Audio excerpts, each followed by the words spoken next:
Welcome to the Airbnb Roadmap, the podcast designed to navigate you through the entire journey of short-term rental success, whether you're just starting out or ready to take your hosting game to the next level. My husband and I became super hosts within just months of launching our first Airbnb and have proudly kept that title ever since.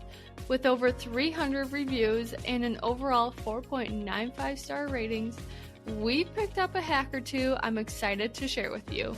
In each episode, I break down the strategies, insights, and industry secrets that set profitable short-term rentals apart. From choosing the right property, understanding local regulations, and obtaining your first listing to go beyond just the basics, I'm here to share everything you need to succeed. So, if you're ready to map out your path to Airbnb success and unlock the full potential of short-term rentals, join me on the Airbnb Roadmap. Your journey starts here. Hey, I'm Brittany Wenninger, and welcome to another episode of the Airbnb Roadmap. Financing a short-term rental can feel very overwhelming. Trust me, I've been there. But with the right information, you can find the perfect funding option for your goals. There's all different types of loan programs like second home loans, DSCR loans, private capital partners, and HELOCs. Obviously, there are much more options, but these are the ones that we are going to go over today. When we bought our properties, we have all different types of loan programs. The very first one, though, was the secondary home loan. This one is one of the easier loan programs to obtain just because they do look at your pay stubs, your last 2 years of taxes, your credit score. Like, it feels like you are just applying for a conventional loan program. And if you ever bought a house, you probably know what a conventional home loan program is, but if you haven't, then that is pretty much like the typical loan program that you would get. Now, a couple years back, they did switch up this loan program to feel more as a investor program. And the reason for that is because during the good old COVID era, there was a lot of people that were buying short-term rentals with a secondary home loan. Now, that's all fine and dandy, but then they realized that a lot of people weren't actually using them as a secondary home, and they were using them as investment properties. So they did switch up the down payment and how much that is, but every single program, every single lender is completely different. I know one lender is 10%, another one is 15%.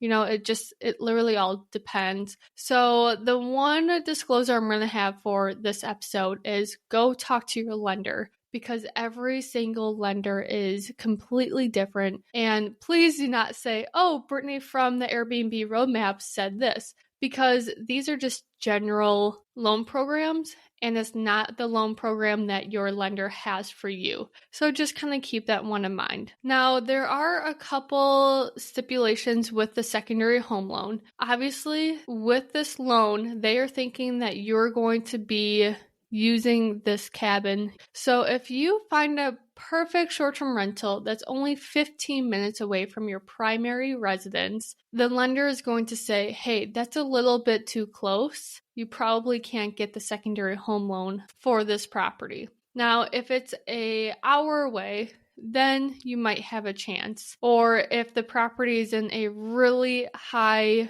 populated area, like let's say for Wisconsin Dells, like I'm about an hour and 15 minutes away from Wisconsin Dells. And if we got property in Wisconsin Dells, then they're going to be like, okay, this makes sense for a secondary home loan.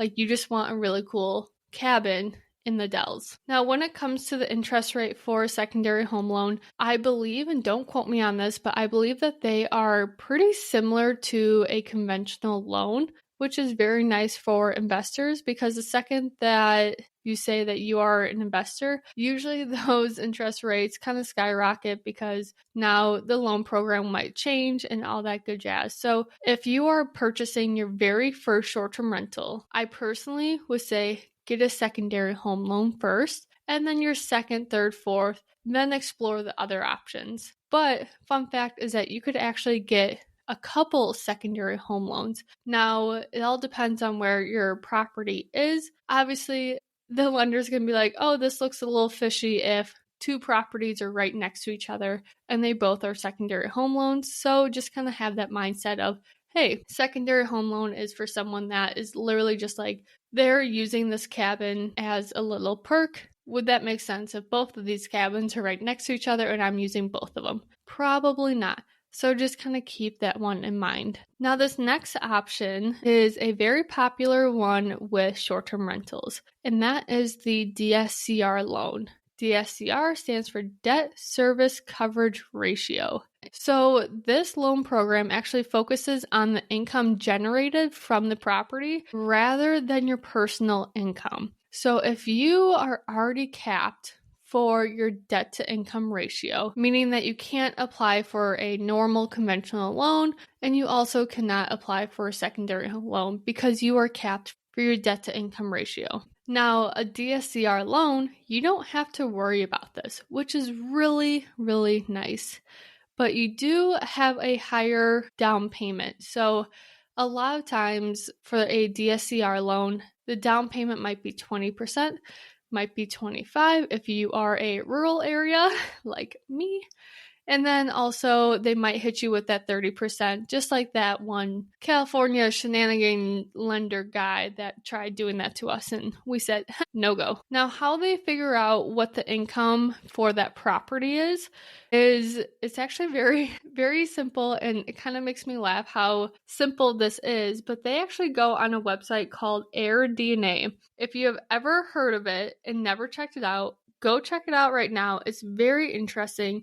AirDNA is literally just a website that has a lot of market data for short-term rentals. So you can go in there and see what the average house is performing for their revenue. You can see their occupancy rate for winter versus summer. Like, it has a lot of great information. Now, the one thing I'm going to say is that a couple years ago, all this information was pretty much free. If you wanted to dive more into one market, you did have to pay for it, but the information that they were giving you for free was more than enough that you can make your decision and say, yep, I want to, look into this market. Now, I don't think that that's the case. I think that you do have to pay for a subscription, but if you click on the link below, then we do have a little discount for you because who doesn't like discounts, right? So make sure to go into the show notes, click the link below, and we will hook you up with that. Anyways, getting back to the episode. So the lenders actually just go on AirDNA and see how other properties are performing. Then that way they can see if Susie is purchasing a property in this area and everyone else is having amazing revenue. Susie should probably have a great revenue as well for her property. Now, it gets tricky when you are in a rural area and there's not that many short-term rentals. This is what we came across, that we were trying to purchase a cabin in the rural area, and they actually required 25% down because of that, because there's so much more risk for that lender to give you money because they don't have enough information and enough data to prove that your property will actually cash flow. Another thing that they look for is if the short-term rental route goes south, will someone pay for your mortgage for that home? So is there enough data to prove that Steve will actually pay $2,000 a month to rent out this property for the full year if short-term rentals does not work out? So that's another aspect that they do look at and that you do have to consider, especially if it's in a rural area. Usually rural areas don't have high monthly income that will actually substitute for your mortgage. So just kind of keep that one in mind. But again, there's so many DSCR lenders out there that can give you a lot more information on this. Another thing to think about is that the interest rate will be higher than just like a traditional loan. But overall, if you are cash flowing on that property, I still say do it, because for another property of ours, we got a portfolio loan because the DSCR loan, again, was up to 30%, and that was like a huge shock to us. Now, I'm not saying every single DSCR lender will do that to you. Like, that was a very rare situation that we definitely learned from. And now I'm like kind of hesitant to do a DSCR loan, but that's just my own personal shenanigans. So don't listen to me for that. Just know that like 30% is kind of ridiculous, and ask your DSCR lender up front, being like, hey, this is a property that we're looking at. Would you ever charge us 30%? And if they have any hesitation to say yes or no, I would ask additional questions. Thinking of listing your property on Airbnb? Here's an exciting opportunity just for you. When you sign up and use my name, Brittany Wenninger, you'll receive exclusive guidance on your profile.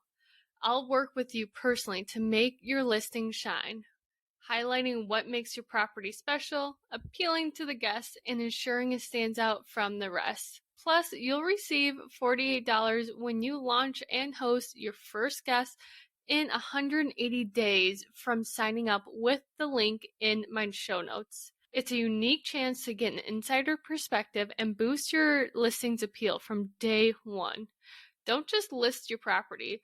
Let's make it unforgettable. Again, sign up by clicking the link in the show notes, and let's elevate your Airbnb game together. For the third loan program, that will be the private capital partnerships. So a lot of big investors don't actually use their own money, which is pretty awesome. But you do have to be comfortable with having partnerships and knowing that you're not going to let them down.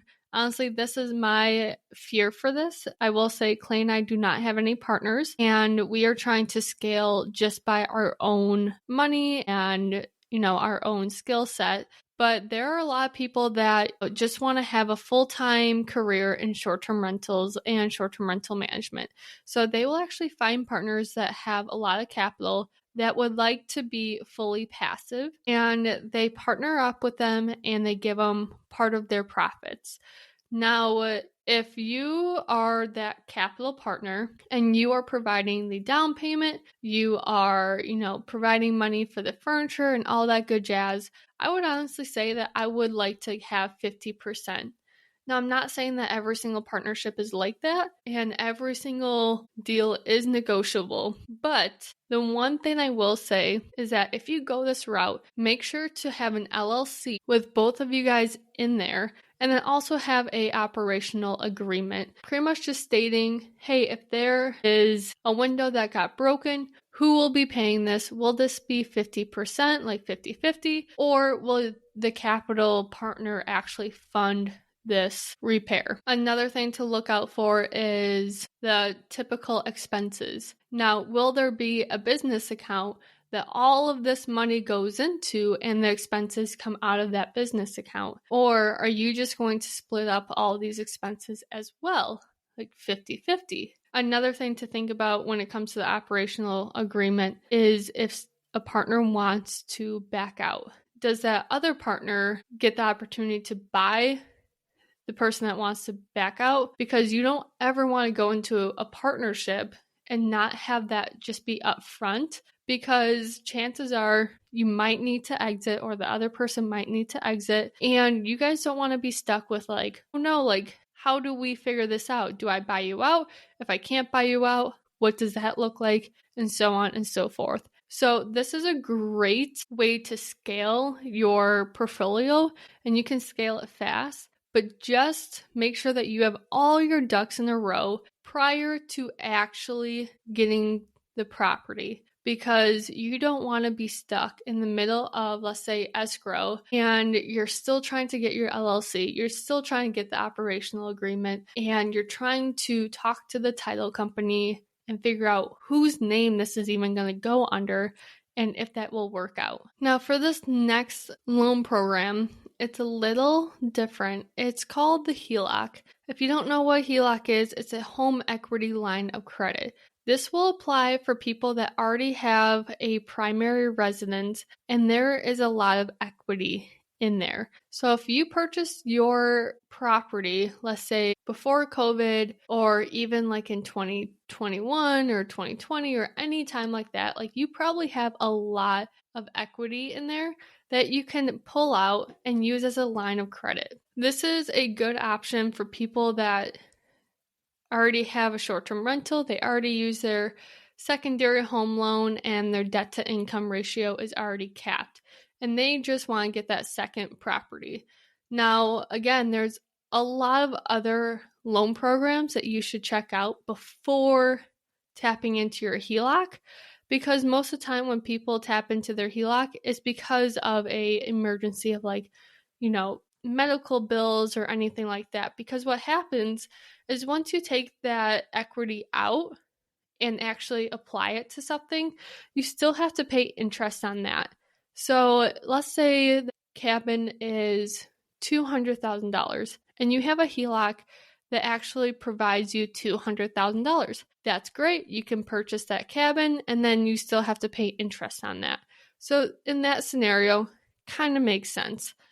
But if, let's say, the cabin is $400,000, you only have $200,000, and you just want to have the HELOC pay for the down payment. Now, something to think about is that, again, you still have to pay interest for this HELOC. So you're going to be paying interest for your down payment, and you're also going to be paying interest for the normal loan program that the lender gives you. So you have a double interest rate going on, and you need to make sure that the property is actually cash flowing enough that could substitute for all that interest that you are paying. So if you are already running the numbers and you're like, this property is going to cash flow, but not by much, then you know that might not make sense for you to do a HELOC and pay double interest. With the HELOC option, I would just say be careful and do your research, read between the lines for the company policy, because I have a client, we are actually going through this right now, and she said that she got a HELOC, which is all fine and dandy to, pay for the short-term rental. And I don't think that she was going through her bank. I think that she just went through like a company that she found online. And I'm trying not to butcher this just because I didn't personally go through this experience. This is just what she told me. But she had an appraiser go to the property, and that's one of the things that happens when you get HELOC, is that they will actually have an appraiser go out to the property and put a value on it, and then that's how they're going to determine how much money is in that line of credit. So there was an appraiser that went out there, and they said that the house was worth $325,000. Great. Now they have that line of credit. Well, once they got under contract for a gorgeous short-term rental, they contacted the company again and said, hey, we actually need to now use this HELOC. So the company brought another appraiser out to the property, and I don't know if it was like a time thing of like she took too long to find the property or what that looked like, but they brought another appraiser out there, and the other appraiser actually he appraised the property for, I believe, $295,000. Another thing that I just think that this whole situation is mind-blowing is that they were actually just using an AI program. And this just blows my mind. And I can go forever about AI and how useful I think it is, but also I think it's also damaging. But they use an AI tool to figure out the new value of this home. Now, the very first value that the appraiser actually said was $325K. And the second quote unquote appraiser, even though it was like a computer, said that it was worth $295,000. So now they're saying that this house depreciated by $30,000 within months, which is absolutely insane. Like, that's not a thing. Well, it could be a thing if there's like a hurricane, but like where she lives, that's not really accurate whatsoever. And this AI tool obviously did not go into the house. They don't know what type of appliances she has or any of the upgrades or anything like that. Like, it was literally just looking at comps, and even the comps, like some of those comps could be absolute crap holes, and some of them could be outstanding homes. Like, there is no real emotion or person putting their opinion behind the value. So now she's like, oh no, like, we don't even have enough money in the line of credit to purchase this property. And the worst thing is that they had to pay for like the AI generated appraisal, which is absolutely ridiculous. But overall, right now, they are trying to get their money back and like pull out of the HELOC deal. They are still going to be purchasing the property, just using a different loan program. But if you are looking to go the HELOC way, I would literally just go straight from your bank, because your bank is probably credible. They probably know what they're doing. And if the bank is saying, hey, the interest rate is 0.5 higher than this one company online, I would just do that 0.5% higher, because then you know that you're not getting, bamboozled or anything like that. So it's just funny that like, well, it's not funny for her, obviously, but like I have been through a lending horror story. Now she's gone through it. Like, just make sure to do your own research, because there's so many companies out there that will love to just take your money and not actually provide you with the best service. Now, another one that I will just briefly go over is a portfolio loan. A portfolio loan is a loan program that bank has that's not, a government issued loan like Fannie Mae or Freddie Mac. So a portfolio loan is pretty much the bank is holding that loan and is fully in charge of that loan. These can be ARM programs, these can be balloon programs. I'm not going to go into what an ARM or balloon program is, because those can get so much in the weeds, and just talk to your lender if that's something that you are thinking about doing. And lastly, another one that I'm just going to quickly go through is a commercial loan. Now, commercial loans are typically like 20 to 25%, and there's a lot of guidelines with commercial loans. Again, talk to your lender, and if you are considering doing that, then just chit chat and say like, hey, what's a commercial loan? What's your options with that? But most of the time, short-term rental investors will actually just use a DSCR loan. I will be having a couple lenders be on this podcast to talk about, all this stuff more in detail, about how much credit you need, if you need a 650 credit score or higher, or what that looks like. Because honestly, I'm not a lender. I had never even considered being a lender. So this is just knowledge that I know from experience, but we will have expert lenders be on this podcast, and then you can kind of get more of an idea of which route you want to go to. Because I'm sure that this episode, after you're listening to it, you are probably like overwhelmed and you're like, oh my gosh, like which one will actually be good for us? Because there are way too many options. But just take it step by step. The very first step would literally just be reach out to a lender if you don't know one and you have a realtor already. Ask your realtor, because they probably have a whole list of really good, credible lenders. Now, if you are purchasing a short-term rental, again, make sure to ask them if, one, they know about short-term rentals and if they're experienced in this. Do not be afraid to interview lenders. We have interviewed so many lenders to figure out what loan program is best for us. And I will admit, like, there's some lenders out there that I'm not really keen on just from talking with them. Like, one guy showed up 10 minutes late to our appointment. It was just a phone call, but he was also 10 minutes late. And you can tell that he was like on a walk or something. So like, we didn't really matter that much to him. So these little things matter a lot, because you will be working with them for months and months and months, and you want to make sure that you actually trust them. If you have any questions about any of this stuff, make sure to go on my Instagram, the Airbnb Roadmap, and just shoot me a DM. And any questions that you may have, I can actually forward it to one of my really good friends and lenders, and he'll be sure to just answer that question for you. Again, when he answers the question, it might be pretty generic because he doesn't know your financial situation, but at least that is a very good resource for you to use, is just ask me a question and I'll find the right guy for you. Thanks for joining me on another episode of the Airbnb Roadmap. If you're loving these episodes and want to keep the conversation going, be sure to subscribe, leave a review, and share this podcast with someone who's ready to dive into the world of short-term rentals. Got a question or topic you would love to hear about? Reach out.